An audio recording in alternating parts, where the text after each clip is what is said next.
I think we can all accept that regardless of who you support, October 2025 is going to be one of those months that will be spoken about until the end of time. Well, football in time. Welcome back to the channel here on Fog Football. I say October, what about the 2025-26 Have you ever had a season with so much drama and controversy and just chaos, man? And we're at the end of October. I mean, Glasgow's big too. What is going on there? Like, seriously, guys, like, what is going on? Hearts 8 points clear. Both Glasgow clubs in absolute free fall. Brendan Rodgers is away on his holidays the exact same time that the Jakester returns from his holidays, and that is why you may hear a bit of wind. It's been a while since we've heard a bit of wind in the videos, but here, that's what makes it good here on Fog Football. They're honest. But what are we here to talk about this morning, the day after the night before? I mean, has that ever been more true, the day after the night before? Because what a night, man. What a night to remember. 27th of October 2025. What a day. Brendan Rodgers resigns and Dermot Desmond absolutely buries the guy. Anyway, Chris Sutton, we're here to talk about his comments. Now, he did take to Twitter pretty much immediately as it happened, and then he was on Sky Sports. I mean, to be honest, what he said on Sky Sports, it was kind of the cookie cutter, what he said all season about the board and Rodgers and all that. I mean, it was still interesting, I guess you could say, to hear what Sutton thought. But, I mean, if anyone was watching the coverage between Hearts and Celtic at the weekend, I mean, the way Sutton was getting on against, quote-unquote, the Chuckle Brothers and Neil Lennon and Chris Boyd, I mean, this guy's going to defend Brendan Rodgers to the end, so none of these comments are going to be of a major surprise. So, this is what he had to say regarding. So in the end, it was all Brendan's fault.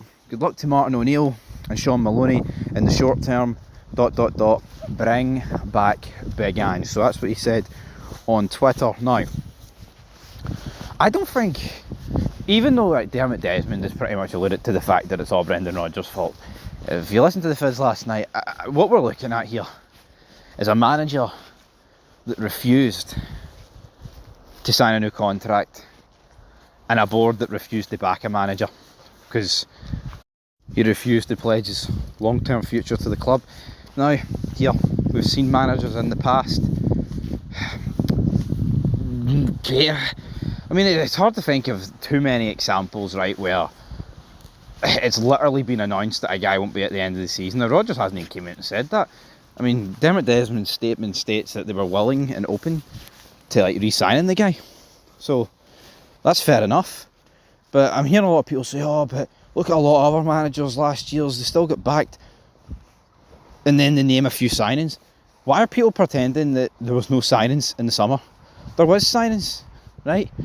The likes of Balakisha, the likes of Tanitki, the likes of Nygren, the likes of Kieran Tierney. People forgetting that Celtic did spend money, and even on some signings that they did make that didn't cost a lot or were free were considered like high profile signings, right? I think Celtic's problem is that it's not really worked out for them the way they planned, because the signings haven't really been good enough. Like, say the signings were good enough, right? Would the board be getting all these pelters? No. Even that's just how it works. The board could have signed the exact same players, but see if the majority of them turned out to be good instead of the majority of them turned out to be bad, no one would be on the board's back. They would all be on Rodgers' back because of the results. Now, I know you could say, well, it comes hand in hand. If the players they signed are bad, and that's why the results are bad, which you could say, okay, it's half an argument. But at the same time, I would say that most of the players that Celtic have signed this season have actually contributed to the team. At least the ones he's played.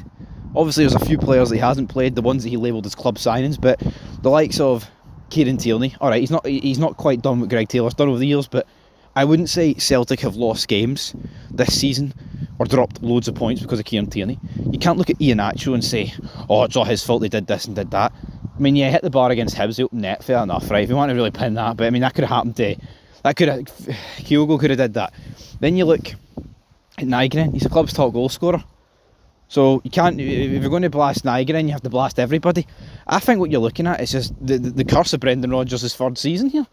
Honestly, man, the lack of fault that is getting put at Brendan Rodgers' door is actually insane. Honestly, it is unreal. The board, they have their faults, right? Fuck, we've covered enough of it here on this channel. Kind of sick to death of it. But the answer here is that who's at fault? Somewhere in the middle. Of course, the board could have spent more money, right? Of course they could have. But you know what Rodgers could have done? He could have extracted more points out of the game so far this season.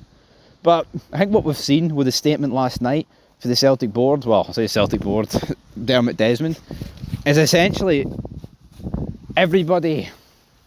I think anybody who was on the fence has pretty much turned against the board. There is a few people that are like, well, thank God, we might win the league now, Rodgers is shite. And what we've seen last night before the Dermot Desmond statement got released was that actually a lot of people were glad. A lot of people were very happy that Rodgers were away.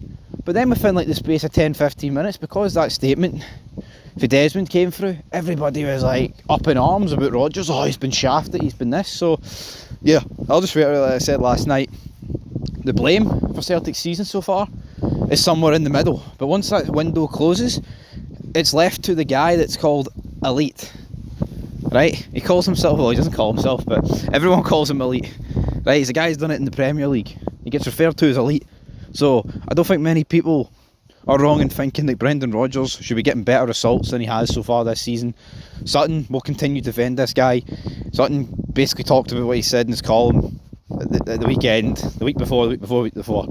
Guy's been spewing on about signings. The fact is, it doesn't matter how much you spend, right, on signings. They have to be good. And when I look at the Celtic team, their best signings so far this season have been the ones at the cheaper end of the scale.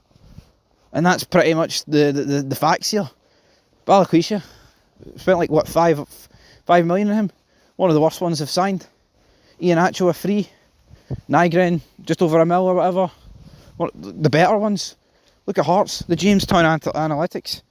Not a lot of money spent there, but I think we can all be in agreement here and say that pretty much all these Hearts players that have been signed are in their 11 would walk into pretty much every 11 in this country by easily, man.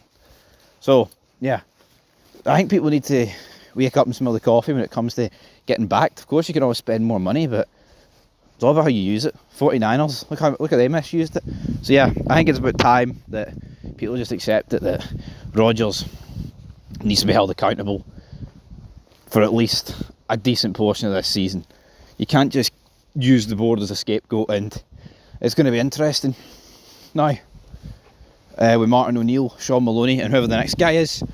Are they just going to get a free pass because of the board, or are people going to actually accept that, you know what, this team, yeah, it's been weakened, but let's not pretend it should be losing to Dundee or not scoring against Karat Almaty and all that stuff. So yeah, we'll leave it down there. Chris Sutton, though, I knew he'd defend Rodgers to the end. And aye, leave your thoughts down below. Me and the Jake Star reunite it. What a tag team. Better than the Megapars. Nah, take that back. As much as I love you, Jake, we're not quite Hulk Hogan and Macho Man. Let me snap into a Slim Jim. Oh yeah.